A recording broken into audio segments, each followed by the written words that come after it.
देखिए, tribal communities आपको ही पता होगा कि हर जगह समान नहीं है। जो सेंट्रल इंडियन बेल्ट है जिसमें झारखंड भी आता है, उसके ट्राइबल्स बहुत अलग हैं अगर आप हिमाचल के ट्राइबल से कंपेयर करें या नॉर्थ ईस्ट के ट्राइबल से कंपेयर करें। झारखंड के संदर्भ में तो बहुत ज़रूरी है कि पीवीटीजीज़ पे काम हो, लेकिन कहीं हम सहारिया की बात करें, लोहार की बात करें, तो इन पर जो एक फोकस होना चाहिए वो बहुत कम है। हमारे यहाँ जो सिस्टम है कि पिछला ख़राब था, मैं अच्छा हूँ, कहीं ना कहीं उस सोच को बदलना पड़ेगा।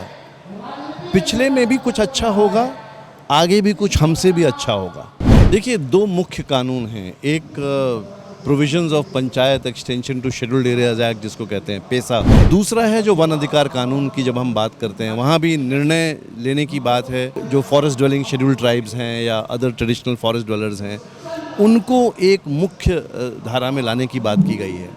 राजधानी रांची के ऐतिहासिक मोरहाबादी ग्राउंड में आजसू का महाअधिवेशन चल रहा है। आज दूसरा दिन है और लगातार तस्वीरें द फॉलो अप के कैमरे से आप देख रहे हैं। इसी बीच जो है अधिवेशन में कई शख्सियत को बुलाया गया है, आमंत्रित किया गया है, कई बुद्धिजीवियों को बुलाया गया है सामाजिक जो मुद्दे हैं उस पर चर्चा करने के लिए। उसी कड़ी में हमारे साथ संजय उपाध्याय जी हैं। इनकी तारीफ मैं अगर यूँ कहूँ तो सुप्रीम कोर्ट के एडवोकेट हैं और काफ़ी लंबे समय से जुड़े हुए हैं। और सबसे खास बात यह है कि ये पर्यावरण से भी जुड़े हुए हैं। अब जब पर्यावरण की बात आती है तो जल जंगल जमीन को आप कैसे भूल सकते हैं। तो हम जिस जगह पर हैं ये झारखंड की सरजमी है। सबसे पहले सर, झारखंड की धरती पर आपका बहुत स्वागत है। पहले तो ये कि सर, अधिवेशन में आप आए हैं, सफ़र कैसा रहा और अब तक झारखंड को आप, चूँकि आपने बताया कि झारखंड से आप पहले से जुड़े हुए हैं, तो पहले ही बताइए सफ़र कैसा रहा आपका। नहीं, सफ़र बहुत अच्छा रहा और अपना जो प्रोफेशनल सफ़र है वो भी इस क्षेत्र में बहुत अच्छा रहा है अभी तक। और मैं चूँकि झारखंड से ही हूँ, जमशेदपुर में पला बड़ा हूँ, इसलिए बहुत अच्छा लगता है घर आना वापस। सर, आप जमशेदपुर से हैं यानी कि आप स्थानीय हैं, लोकल हैं यहाँ के। तो अब जमशेदपुर झारखंड में आप सर यहाँ से कब मूव ऑन किया आप दिल्ली के लिए या फिर आप जहाँ भी रह रहे हो? और झारखंड की अगर बात करें, जो आपका सफ़र रहा जमशेदपुर से आप अभी जहाँ पर वर्किंग है, उसके बारे में हम थोड़ा जानना चाहेंगे, फिर हम आगे बातचीत करेंगे। जमशेदपुर में मेरी स्कूल लोयला स्कूल से मैं पढ़ा हूँ और उसके बाद कॉलेज मैंने पूना में और उसके बाद दिल्ली में और कुछ विदेश में काम मैंने पढ़ाई की। और मैं एक लॉयर हूँ और एनवायरमेंटल लॉ में ही मैंने पिछले 30 साल से मैं काम कर रहा हूँ। मैंने कोशिश करी, देश की पहली एनवायरमेंटल लॉ फर्म इस्टेब्लिश किया मैंने 1999 में और ये 24वां साल है मेरी लॉ फर्म का। पर्यावरण से ही संबंधित मैं काम करता हूँ, एक स्टूडेंट हूँ एनवायरमेंटल लॉ का। शुरू करते हैं सर। तो ये पहले सर झारखंड की हम बात करेंगे, क्योंकि जल जंगल ज़मीन की यहाँ बात अक्सर क्या करते हैं, सरकारें आती जाती रहती हैं और उनका मुख्य जो मुद्दा होता है, जो एक तरह से कहें मैनिफेस्टो का जो मुख्य मुद्दा होता है, वो जल जंगल ज़मीन होता है। लेकिन सर, अभी भी जो है इसमें कई चीज़ें हैं जिसमें बदलाव की ज़रूरत है, रेवोल्यूशन की ज़रूरत है, तो वो पटल पर दिखता नहीं है सर। सरकारें बहुत आई, आप भी सर उसके साक्षी रहे होंगे। 2000 में झारखंड अलग हुआ, उसके बाद से जो है लगभग 23 वर्ष गुजर चुका है, झारखंड का बालिग हो चुका है। लेकिन जिस जल जंगल ज़मीन की बात होती है वो अभी तक जो है वो ट्रैक पर नहीं आ पाया। तो पहले तो उस मुद्दे पर हम चर्चा करेंगे।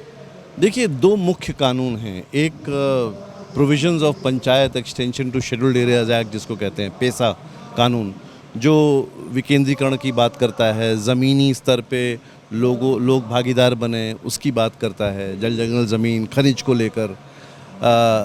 लेकिन उसका जो स्वरूप बना 1996 में और उसका जो एक कारगर रूप ज़मीन पे होना चाहिए, जो आसान भाषा में समझ जाए लोग, वो नहीं है आज तक। तो कहीं ना कहीं पहला वो कानून जो है बहुत इम्पॉर्टेंट है, जिस पे काम कम हुआ है। दूसरा है जो वन अधिकार कानून की जब हम बात करते हैं, वहाँ भी निर्णय लेने की बात है। वो जो फॉरेस्ट ड्वेलिंग शेड्यूल्ड ट्राइब्स हैं या अदर ट्रेडिशनल फॉरेस्ट ड्वेलर्स हैं, उनको एक मुख्य धारा में लाने की बात की गई है। लेकिन उनके पास जिस तरह की जानकारी जानी चाहिए साधारण भाषा में, सिंप्लीफाइड होकर, वो आज तक नहीं जा पाया। इसलिए वो हम नंबर्स पे ही टिक गए, किसको कितना टाइटल मिला, कितना पट्टा मिला, उसी पे हम खो गए हैं। लेकिन जो इसकी बुनियाद थी, जो इसका जो स्पिरिट था, वो कहीं ना कहीं हमने खो दिया है। और इस पे मैं कहूँगा कि कई राजनीतिक पार्टियाँ और जो हमारे एग्जीक्यूटिव हैं, वो कहीं ना कहीं इस पे मतलब उनको रिस्पॉन्सिबिलिटी लेनी चाहिए कि ऐसा क्यों है। जल जंगल ज़मीन की जब बात हो रही है तो एक इतिहास रहा है सर झारखंड के आंदोलनकारियों का। वो सिलसिला सर लगभग अब तक चलता आ रहा है, मतलब शक्ल बदल चुका है, एक नज़रिया बदल चुका है, लेकिन आंदोलन की अगर बात करें तो वो कहीं ना कहीं झारखंड के किसी हिस्से से आपको एक आवाज़ ज़रूर आप सुनते होंगे कि जल जंगल ज़मीन के लिए लोग अभी भी यहाँ पर लड़ाई लड़ रहे हैं। तो सर, इसके लिए इनिशिएटिव क्या आप देखते हैं, किस तरीके से देखते हैं इसको, कैसे इसको जो है एक कहें एक तरह से इसको इस पर एक सॉल्यूशन इसको निकाला जा सके, ताकि जो ये मुद्दे हैं उस पर एक विराम लग सके और झारखंड भी जो है अन्य राज्यों की तरह जो है विकास की शिखर पर चढ़ सके? देखिए, झारखंड एक बहुत ही यूनिक स्टेट है। आप इसमें अनुसूचित क्षेत्र को ले लें एक तरफ, और वन संबंधित जो जीविका है उसको ले लें, और वहीं पे जो गवर्नर का रोल होता है, महामहिम का जो रोल होता है संवैधानिक रूप से, और जो ट्राइब्स एडवाइजरी काउंसिल का जो रोल होता है संवैधानिक रूप से, इन चारों चीज़ों को एक साथ समझने की ज़रूरत है। और जो प्रारूप बने वो इन चारों के अनुरूप और चारों के अप्रूवल से बने, तब जाकर बातें आगे बढ़ेंगी। क्योंकि अभी वो माहौल है नहीं। आप देखेंगे कि हर आदमी अब पेशा कानून की जो मैं बात कर रहा था उसमें 13 बिंदु हैं, 14 बिंदु हैं, जिस पे बिल्कुल सटीक काम हो सकता है ग्राम सभा के स्तर पे, पंचायत के स्तर पे, लेकिन वो नहीं हो रहा है। इसी तरह फॉरेस्ट राइट्स एक्ट को ले लीजिए, उसमें 13 बिंदु हैं। उन 13 बिंदुओं पे कितना काम हो रहा है? जो अनुसूचित जनजाति हैं या जो पर्टिकुलरली वल्नरेबल ट्राइबल ग्रुप हैं, पीवीटीजी जिसको कहते हैं, उनके लिए हैबिटेट, आवास के अधिकार की बात की गई है, लेकिन कहीं भी नहीं दिखता है, पता नहीं क्यों। और झारखंड के संदर्भ में तो बहुत ज़रूरी है कि पीवीटीजीज़ पे काम हो, लेकिन कहीं हम सहारिया की बात करें, लोहार की बात करें, तो इन पर जो एक फोकस होना चाहिए वो बहुत कम है। तो हम लोग उसका सरलीकरण करके अगर हम एग्जीक्यूटिव के साथ कुछ कर सकें तो ही काम होगा, लेकिन इसकी समझ बहुत कम है। क्या होता है, अधिकारी इतनी जल्दी जल्दी बदलते हैं हर जगह, खासकर अनुसूचित क्षेत्र में। कई लोगों को ये भी नहीं समझ में आता है कि अनुसूचित क्षेत्र और गैर अनुसूचित क्षेत्र में फ़र्क क्या है और कानूनी फ़र्क क्या है। तो कहीं ना कहीं हम लोग को इस पे काम करने की ज़रूरत है, तब शायद ज़मीन पे ये दिखेगा और ज़्यादा। राष्ट्र स्तर पर बात करें सर, तो आप झारखंड को कैसे देखते हैं? देखिए, झारखंड में जैसा कहते हैं प्रॉमिस बहुत है।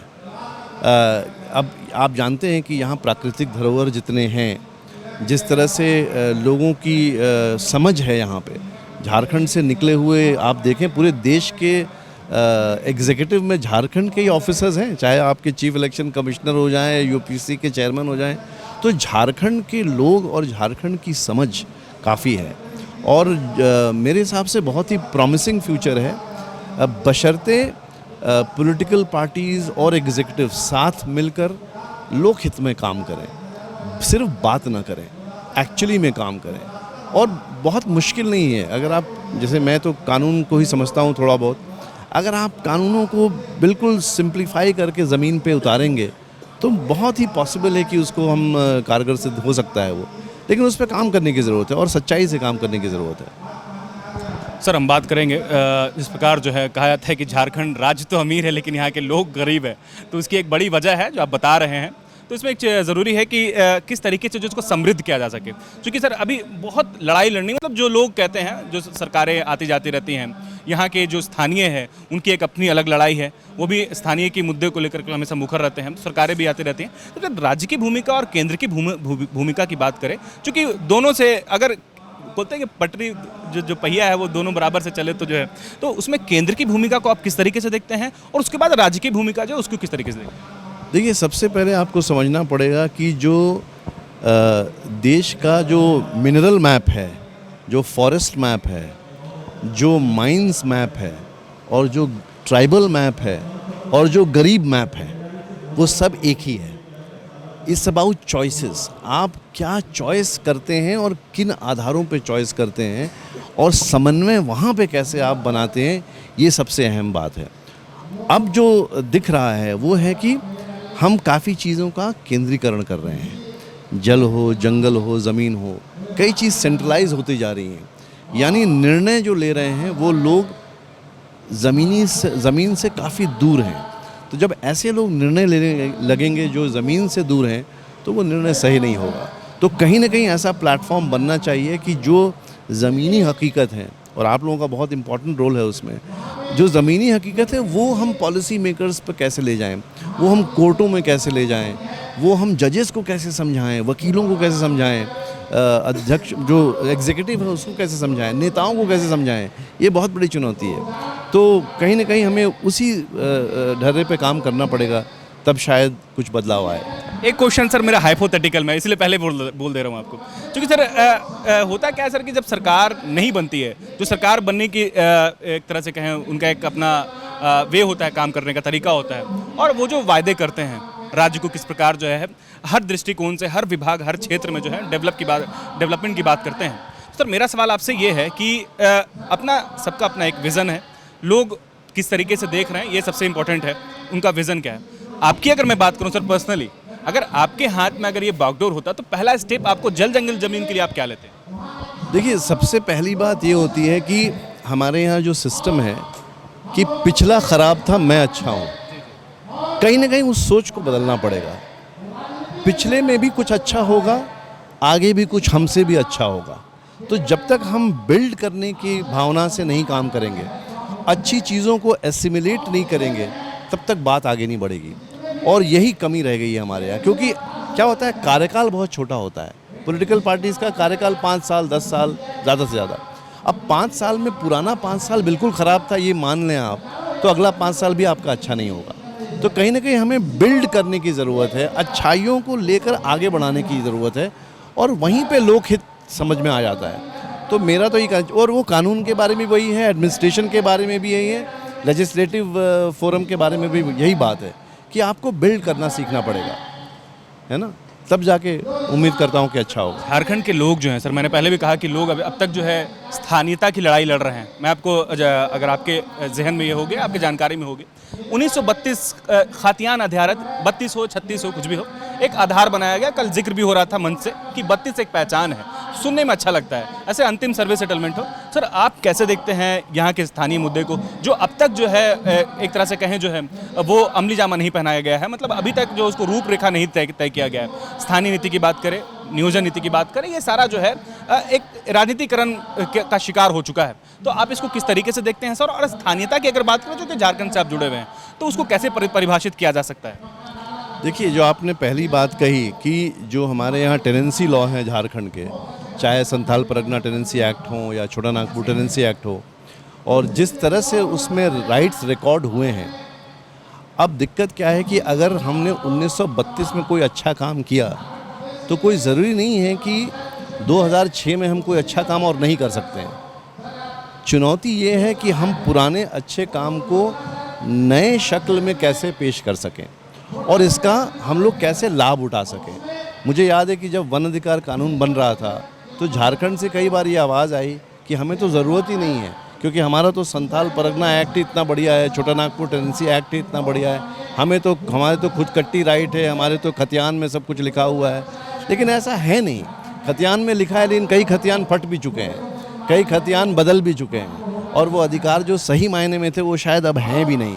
तो कहीं ना कहीं जब हमें नया मौका मिलता है, वन अधिकार कानून की बात ले लें या पेशा कानून की बात लें, तो हमें उसको अपने आप को सुदृढ़ करने का एक मौका लेना चाहिए।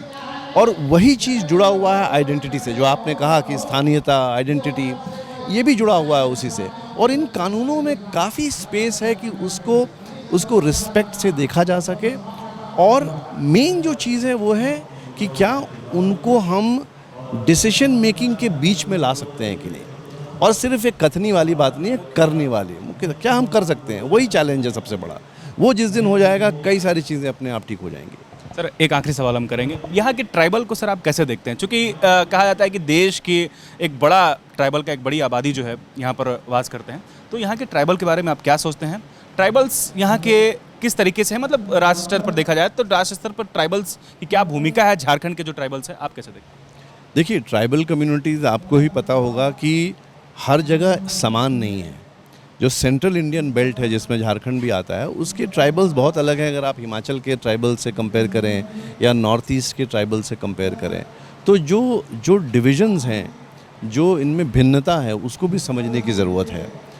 झारखंड की मैं बात करूं, मैं बहुत ज़्यादा तो नहीं जानता हूं क्योंकि मैं 1985 से निकला हुआ हूं, लेकिन मेरी समझ ये कहती है कि यहाँ पे जो समझ है, खासकर पारंपरिक चीज़ों को, पारंपरिक जो संरक्षण के जो तरीके हैं उनको लेकर, उनको मुख्य धारा में लाना बहुत ज़रूरी है। और जो हमारे जो मॉडर्न सिस्टम्स जो हमने बनाए हैं उसमें उसको जगह देनी पड़ेगी। और इसीलिए मैं कहता हूँ कि जैसे वन अधिकार कानून जैसे जो कानून है वो एक अपॉर्चुनिटी है, और यहाँ के आदिवासी जो भाई बहन हैं उनमें बहुत मादा है कि उसको लेकर वो आगे बढ़ सकें और इन अपॉर्चुनिटीज़ को यूज़ करें। और मुझे लगता है कि काफ़ी पोटेंशियल है झारखंड में और झारखंड के आदिवासी भाई बहनों में। चलिए, तो ये संजय उपाध्याय सर हैं। जाते जाते एक सवाल और ले लेंगे। आज जिस अधिवेशन में आप शामिल हुए हैं उस अधिवेशन के बारे में हम समझना चाहेंगे। झारखंड के लोगों को, झारखंड के दर्शकों को आप किस तरीके से एड्रेस करना चाहेंगे? अधिवेशन के बारे में क्या सोच रहे हैं आप? देखिए, ये तो मेरा सौभाग्य है कि मेरे जैसे नाचीज़ को बुलाया गया है इतने बड़े अधिवेशन में। और मुझे ऐसा लगता है कि मैं किसी पॉलिटिकल पार्टी से बिलोंग नहीं करता हूँ, लेकिन मुझे ये लगता है कि जब भी ऐसे मौके मिलते हैं जहाँ पे आप अपनी बात रख सकें और एक समूह उसको सुन रहा हो जो आगे निर्णय लेने योग्य होगा, तो ये हमारी जिम्मेदारी बनती है कि हम जो अपनी समझ है उसको सच्चाई से सामने रखें। और उन बातों में अगर थोड़ा भी दम हो और अगर ऐसी राजनीतिक पार्टी उसको आगे बढ़ाएं, तो ये मेरा सौभाग्य है, इसलिए आया हूँ मैं। सर, हमारे साथ जुड़ने के लिए बहुत शुक्रिया। संजय उपाध्याय सर को आप सुन रहे थे, जो कि मैंने पहले भी बताया कि सुप्रीम कोर्ट के वकील हैं और पर्यावरण से जुड़े हुए हैं, और झारखंड की दृष्टिकोण से अधिवेशन में इनको आमंत्रित किया गया था एज अ चीफ गेस्ट। तो उनसे हम बातचीत कर रहे थे और झारखंड की जो फिलहाल मौजूदा स्थिति है, जल जंगल ज़मीन की जो लड़ाई है, उसमें अपनी जो इनकी अनुभव है, जितने साल से ये जुड़े रहे हैं जल जंगल ज़मीन की अगर बात हो रही, तो वो अपनी बात रख रहे थे। आप कहाँ तक सहमत है ज़रूर कमेंट सेक्शन में बताइएगा। और तमाम अपडेट्स है द फॉलो अप, आप लगातार आपको अधिवेशन के से जुड़ी जो भी चीज़ें हैं वो आप तक पहुँचाने की पूरी कोशिश कर रही है। शुक्रिया।